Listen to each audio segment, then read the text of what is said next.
Hello, hello, hello. Welcome to the Real Talk. Yet again, we have another real topic for you. Today, we are discussing all things how to walk away from an abusive relationship. Remember, we come to you on the Zambian youth platforms Facebook, Twitter, and YouTube channels. If you want to join us, we come to you every Friday at 2 p.m. Central African time. If you're in the eastern part of the world in Africa, we come to you at 3. I am your host, Lubumbe Jeremiah Mulanda. I am so excited to be back. Last week, we had the female edition of Red Flags in Relationship. Very insightful. I learned a lot from that. So remember to tell a friend, to tell a friend, to tell another friend that we are live. I am not alone on this show today. I am with my co-host, Dr. Mwinde. Dr. Mwinde, how are you doing? Very well, thank you. How are you, Jeremiah? I am so good and so excited for today's show. I hope you are too. I am equally very excited for today's show. I'm very expectant. I believe that we will be learning yet quite a lot of things that will be very helpful to the youthful people out there. Beautiful, beautiful. I am not just with Dr. Mwinde on this show. I am with two guests who are going to bring their insights to this very important topic. I will allow Enoch to introduce himself to our lovely audience. Good afternoon, Jeremiah. Good afternoon, Dr. Minde and Paul. I can say Christabel. And good afternoon to our lovely followers this afternoon on this exciting episode. So I look forward to a fantastic show. Like Jeremiah said, I'm Enoch. Over the years, I've worked on a number of adolescent health programs, which I still do. So I want to regard myself as a specialist in that regard. Thank you. Beautiful. Thank you very much, Enoch. We are so excited to have you. Enoch didn't come along. Christabel, please introduce yourself. Okay, good afternoon, Jeremiah, and good afternoon, everyone. My name is Christabel Hanongo from Contact Trust Youth Association in Livingstone. I'm a liaison officer. I think we also work with adolescents and young people, and I'm very excited to be on this show. Thank you. Beautiful. Thank you very much. And on sign language, we have Paul. Thank you very much, Paul, for joining us. Remember, you can send us your questions, your comments in the comment section, and we will be able to answer them, hopefully, or discuss them. We are discussing all things how to walk away from an abusive relationship. Remember, you can follow us on Facebook, on Instagram, on Twitter. We are at the Zambian Youth Platforms. Thank you very much to Zambian Youth Platform and its cooperating partners for this very show. We have gotten amazing feedback from you. We really appreciate. Now, to kickstart things, I want to know from you, Doc, in particular, what do you think is an abusive relationship? What does this animal, look like? Oh, okay. Thank you very much. Okay, how would I describe an abusive relationship? This is where an individual, say in a relationship, of course, wants to exhibit a behavior that more like sets off controlling over another. So this is where somebody exhibits this behavior where they want to consistently be controlling over another, of which can be emotional, physical, or even verbal, because abuse can't just be limited to it being physical. Yes. Beautiful. I like what you have really said. I'll come to you, Enoch. What does an abusive relationship look like from your point of view? Thank you, Jeremiah. Like Doc has pointed out, but I want to say that it's very difficult for people in love nowadays to actually spot the abuse in a relationship. So people end up being abused, which is a sorry sight because they don't get to actually pick out some of these things.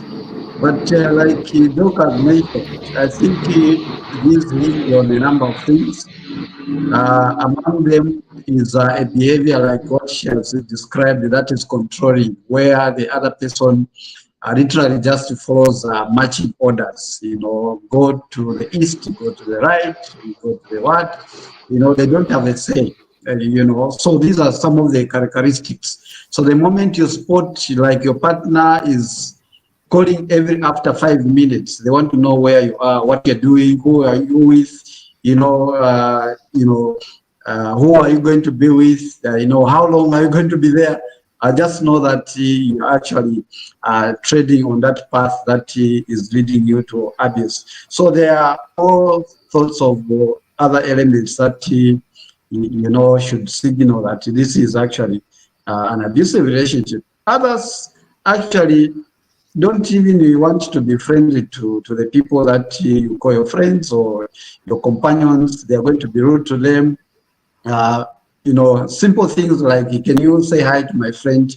They're just going to say hi with that bad look and you walk away.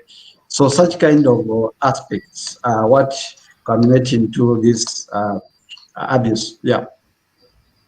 Beautiful. Thank you very much, Enoch. From what you have said and from what the doc said, an abusive relationship is something that is very bad. You people didn't say anything good about it. Now I'm going to come to you, Christabel, even as we are trying to establish what an abusive relationship looks like. What do you think about an abusive relationship? How can you know that this is an abusive relationship?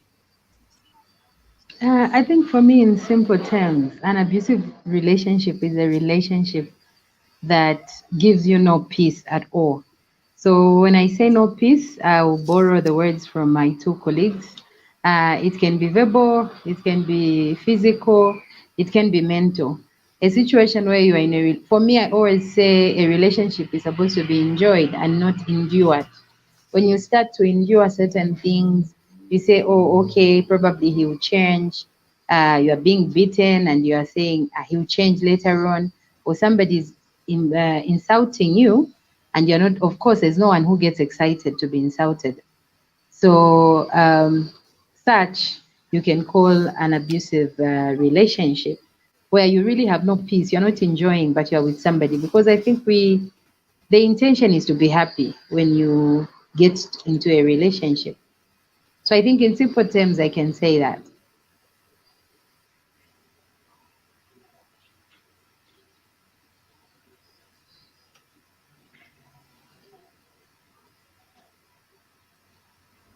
Beautiful. Thank you very much, Christabel. I like what you have mentioned about a relationship being enjoyed and not endured.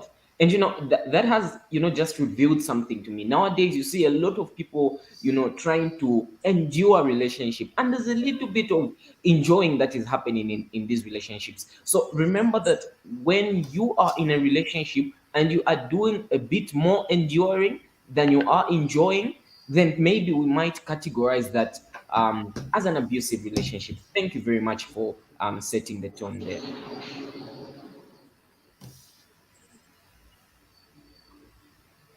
All right, we will get right straight into our second question.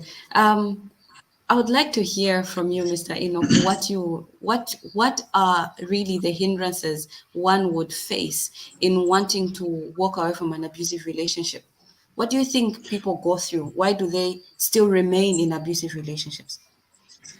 Yeah, first of all, I want to state that the relationships that we see today are not OG, original relationships. People copy and paste, models of relationships. I think that is the biggest hindrance for me of the books. People want to have an ideal relationship as they can see it from another person, from another celebrity, and that kind of a thing. So it becomes very difficult for you to define your own parameters within that relationship because you want to, keep copying every other thing that you see around. So that becomes a hindrance. The second hindrance has to do with perception. What do people think about me when I leave this particular relationship? Especially that these relationships, are born out of a situation where you are going to actually be able to be looking out for certain kind of things. For instance, one of the fears is that for those relationships that are based on gifts, for instance, it's the issue of if I leave this particular person, am I going to continue enjoying the benefits that they give me, the gifts and so forth? or am I going to continue to enjoy the particular status? But remember, abuse is not a straight line. Abuse comes from aspects that are multiple.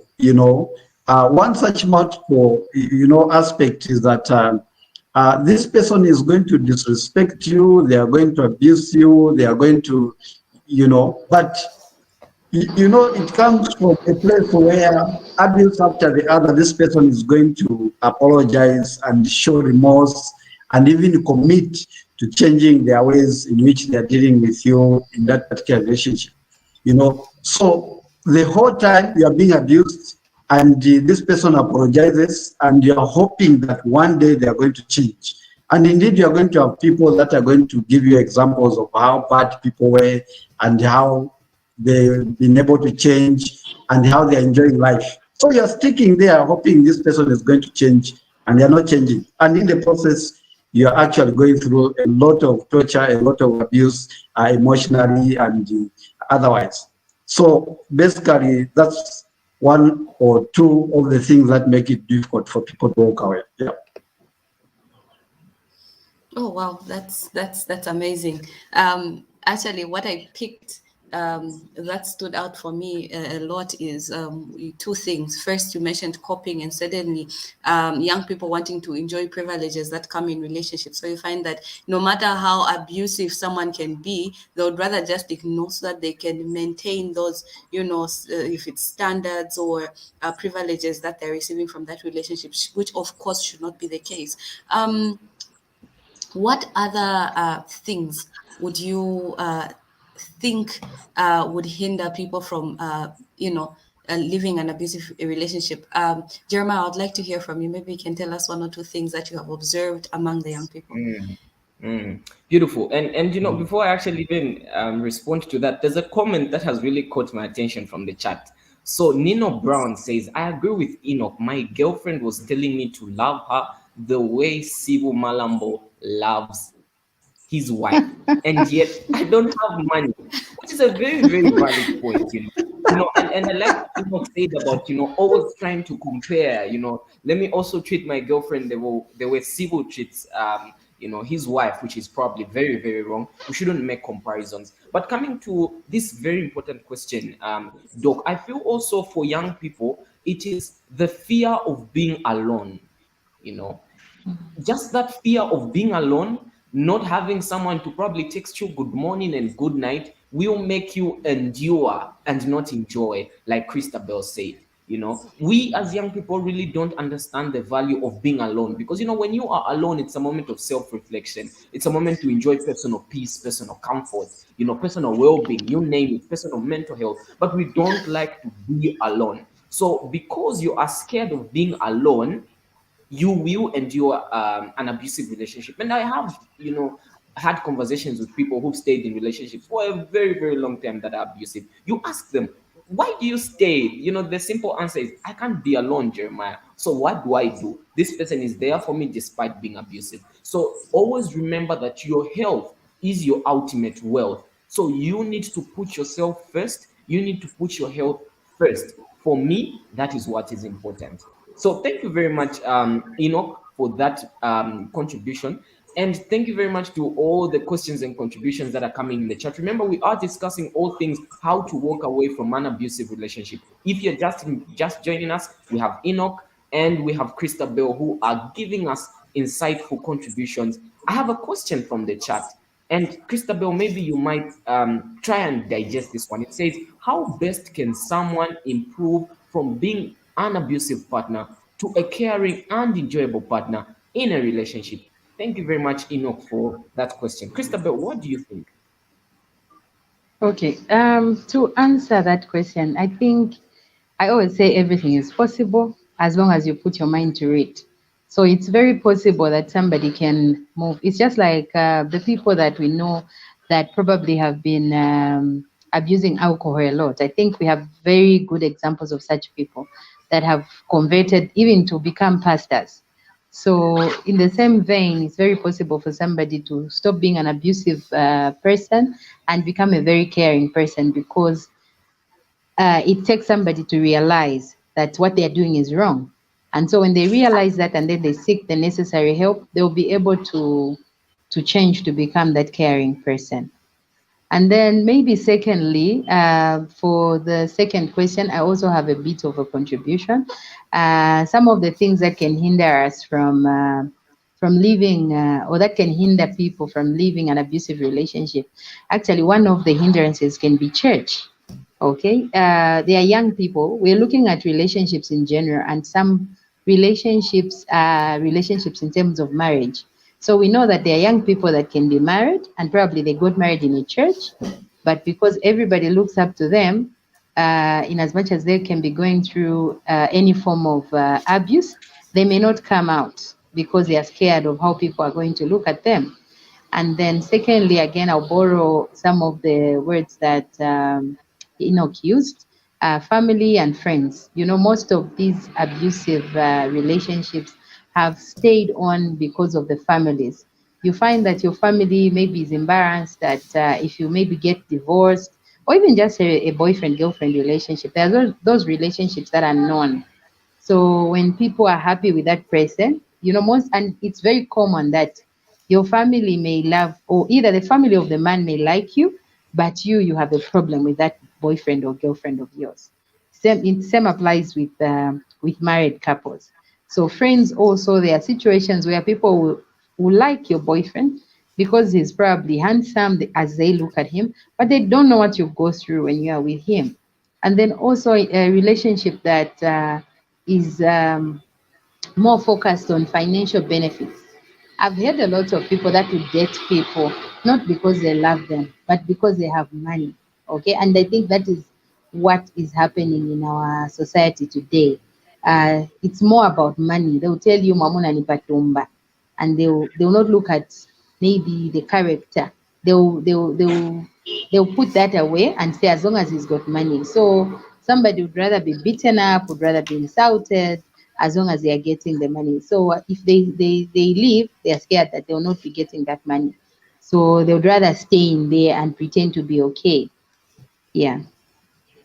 Yeah, thank you very much, Christabel, for just echoing that. And I 100% agree with you. Now, I'm going to come to you, Doc, because you are a doctor. What are some of the implications of remaining in an abusive relationship on your mental health and your physical well being? Okay, thank you very much, Jeremiah. All right, I believe that well, one of the ways we can answer this question very adequately is by looking at the kinds of abuse that are there. So we have your physical abuse, emotional, and even mental abuse, right? So we're looking at the implications, of remaining in one. It simply means that these three aspects of your life will be under attack, under threat. So when we look at your physical abuse, we're looking at somebody even going to an extent of hurting you physically. So that can result in a threat in your health. You can get various types of injuries, brain injuries, by virtue of somebody hitting you. People even go as far as hitting you, even with a car, because we're looking at physical abuse can be entwined even with people who have anger issues and the like, where somebody may not realize what they're doing, they can actually harm your health. Mental, you find that they shift the way you understand relations, how you perceive relationships, so you find that you actually get to a place where you think that nobody ever is happy in a relationship.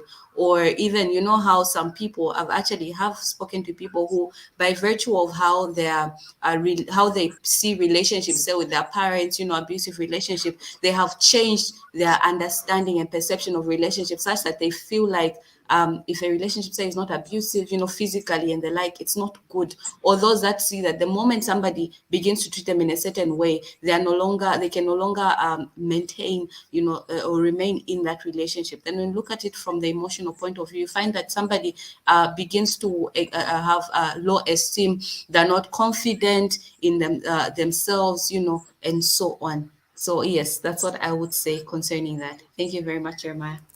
Yeah, beautiful. And I like what you have said.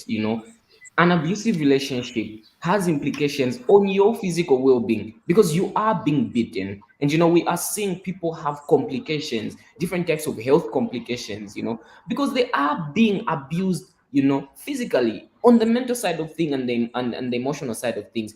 We have people who say all sorts of things in abusive relationships, and that turns down your self-esteem. Maybe if you are a woman, for example, and if you're a man, imagine your girlfriend telling you, what can you tell me after you don't give me money, like Cyril gives his wife, for example. What is that doing to you as a man?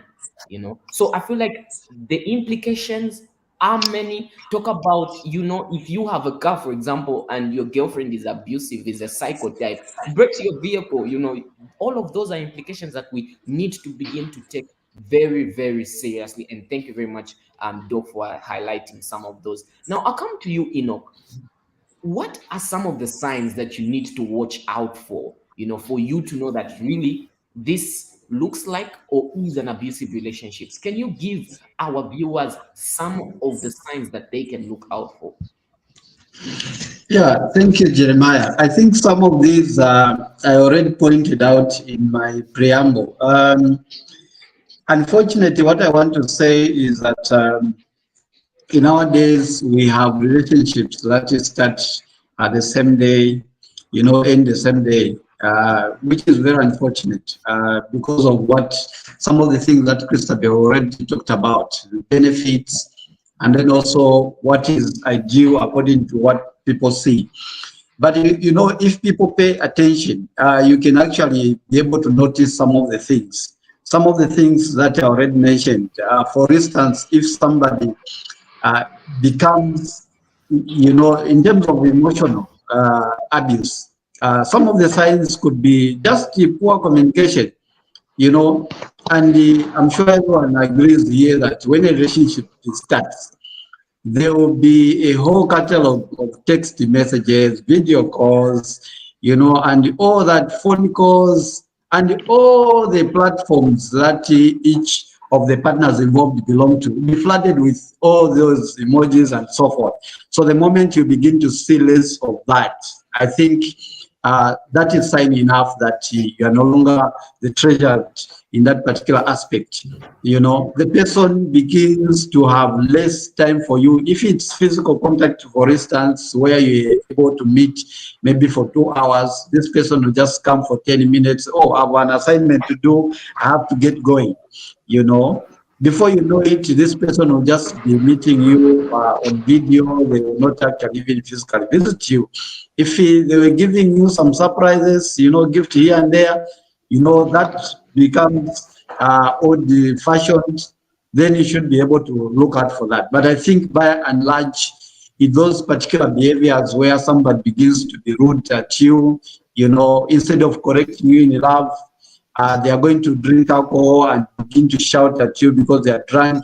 They start comparing you to their exes, some other people. Like you said, why can't you be like that particular, girl? Why can't you be like that particular man who treats those comparisons? So those are some of the signs. They begin to blame you for their own mistakes. They when something is wrong, I think in a deal situation is that when something is wrong, people are able to sit down in a amicable manner without using violence to be able to table it. And once you do that, you'll be able to notice that actually the both of you in that particular relationship will have to meet halfway in terms of sharing the blame for whatever might have gone wrong. But in the moment you begin to see the other person, blaming you for everything, you are totally in the wrong all the time. Just know that this is signal enough. Before you know it, they'll be actually landing punches and slaps and headers on your body and so forth. Yeah. So basically, I think those are some of the key signs or signals. Yeah. Mm, mm. Beautiful, beautiful. I like what you have mentioned very, very much. These are signs that are very, very, very important. Now, Christabel, I know you're aging to, say something about that. But before you add on to what Enoch has said, there's a very, very insightful question in the chat. So Nino Brown says, at what point do we classify an abusive relationship Is it when the victim realizes, or based on society norms? I have a friend who is abused mentally, but he doesn't see it that way. As a concerned person, how do I help? Because the perpetrator keeps improving and enjoying the venture of harming the victims. That's a twofold question. So, how do we classify an abusive relationship? Christabel. Okay, so I think it's not, you don't need to wait for a long time for you to tell that it is an abusive relationship. Sometimes the red flags are there from the beginning. I think Enoch has given a lot of examples of things that take place, somebody insulting you, somebody punching you, somebody changing in how they communicate with you. So it's very difficult to answer that question. It's very difficult if the victim is not realizing early enough, because if there's somebody who's difficult to advise, it's a person that's in love. So it would be ideal if the victim is the one that realizes. But of course, as people, as a community, I think it's also our responsibility to look out for people that are in such situations so that we are able to help. Because in whatever situation somebody is in, if you manage to help them get out of it, I think you'll be proud of yourself.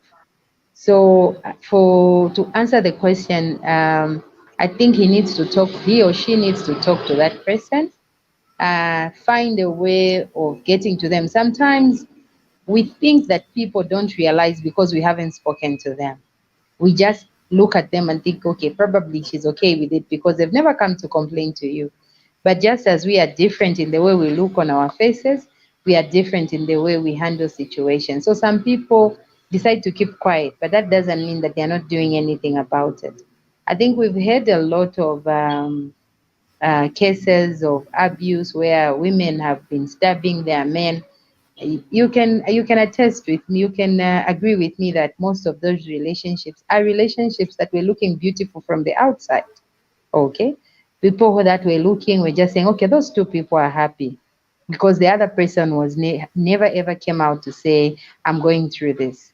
So for me, I think even in one month, if you are able to tell that this is an abusive relationship, you definitely have to leave. I think nobody has ever died because of not being in a relationship. It's not a must that people should be in a relationship. So, like I said again, you should be in a relationship to enjoy and not to endure. Because once you endure, we've grown up. I think it's also about our society. We've grown up with this term of saying shipikisha. So even before you get married, you're already told that you need to shipikisha, especially from a woman's perspective, I should say. So even as you get into a relationship, you'll be tolerating certain things because your mother probably told you that you have to shipikisha, and maybe you grew up from an abusive uh, home, so you think it's normal, it's okay.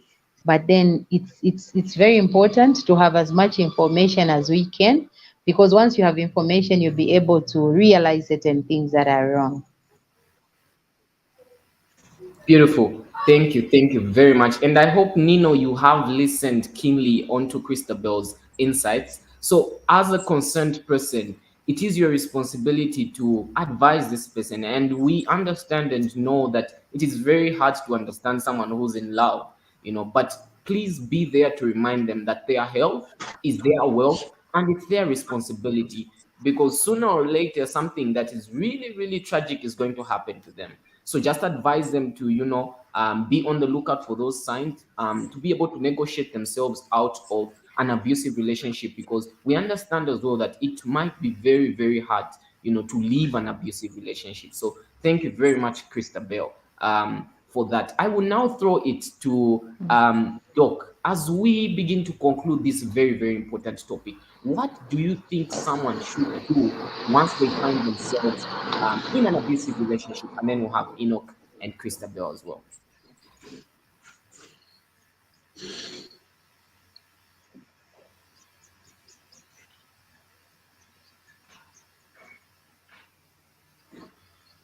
Enoch, would you like to start?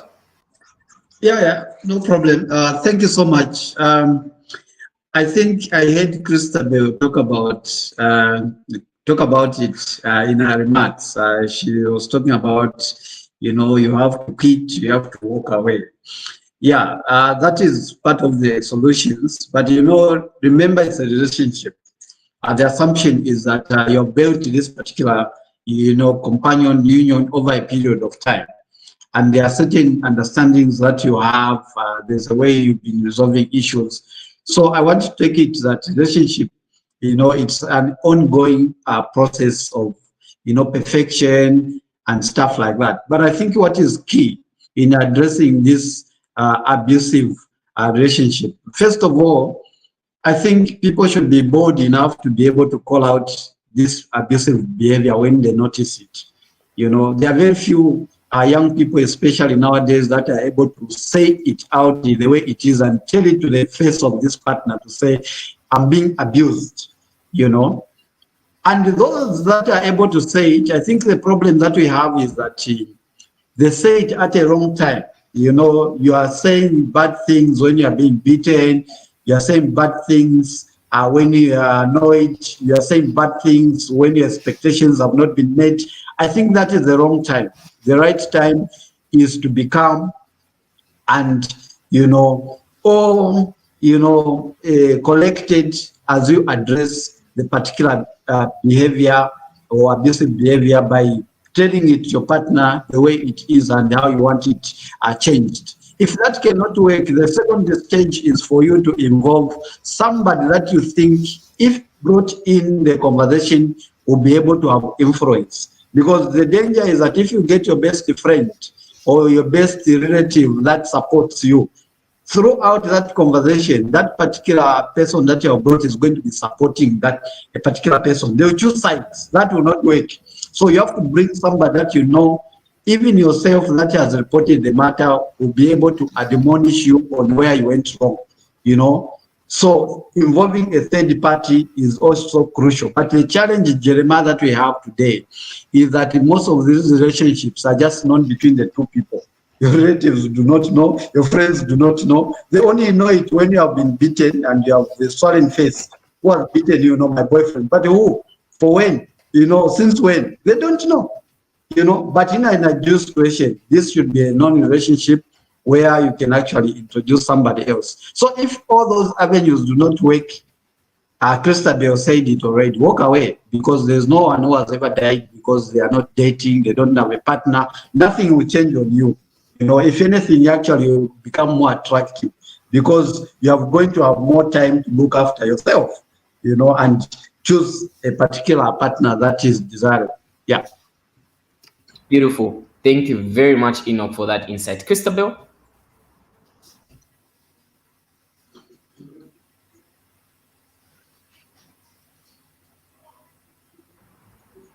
Christabel, are you there? Yes, I am. Sorry, I was muted. So I'm saying I like what Enoch had said. I like the fact that he gave the other option. Of course, walking away is not something that you do in one day. And even the people that have walked away, I think it's after a lot of thinking. So of course, the first process you have to do is try to resolve, because we were talking about change. Sometimes you may be the agent of change for that particular person, even as a person that is being abused. So what you need to do is, I think communication is a key. I've seen a lot of people. It saddens me to hear how most married women pick up calls for their husbands. Okay, as if they are fighting, just picking up a call, Nichan, that kind of thing. So it's very important that people communicate effectively in relationships, and when they do, I feel they're going to be able to even be quick to identify abuse when it comes their way. And when it comes, they try again and communicate.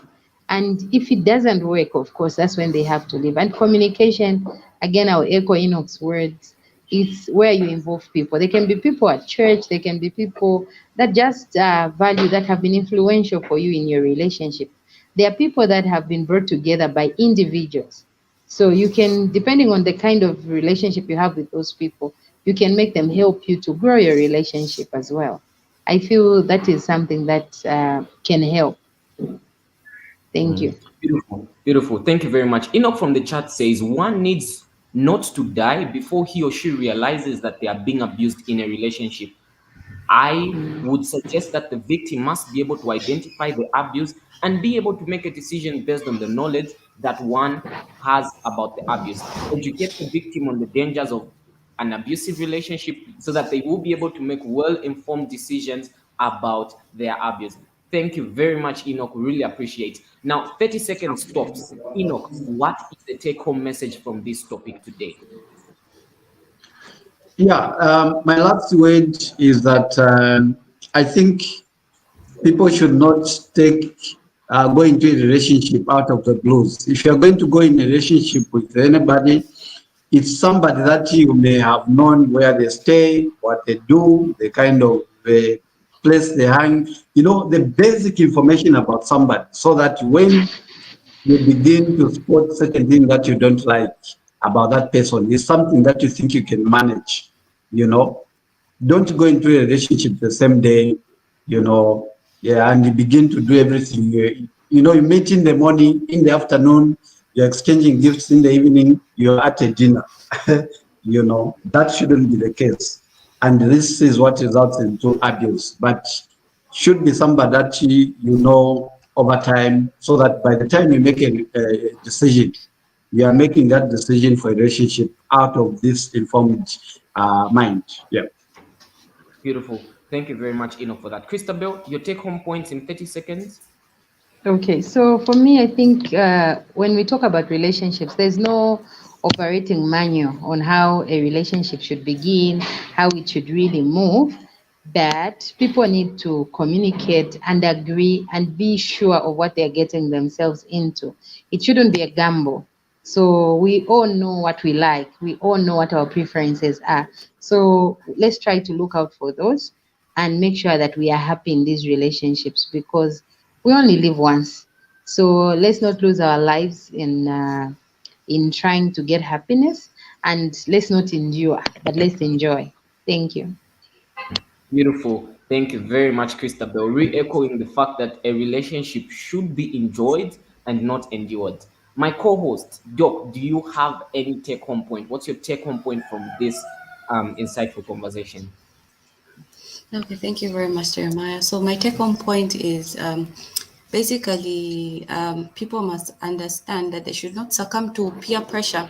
When it comes to relationship, you find other people, the reasons why they get into relationships is because maybe they've never been in one, or maybe because of the people around them that are in relationships, despite knowing, what that relationship can actually involves. So it's important that you put yourself first, be very attentive to the flow of your relationships and being able to identify certain things that can be red flags that may implement your physical, your emotional, and mental health. Beautiful. I like that. Thank you very, very much. And my personal take home point is don't look at Barack and Michelle Obama. Don't look at Dwayne Wade and Gabriella Union. Don't even look at Sivu and his wife.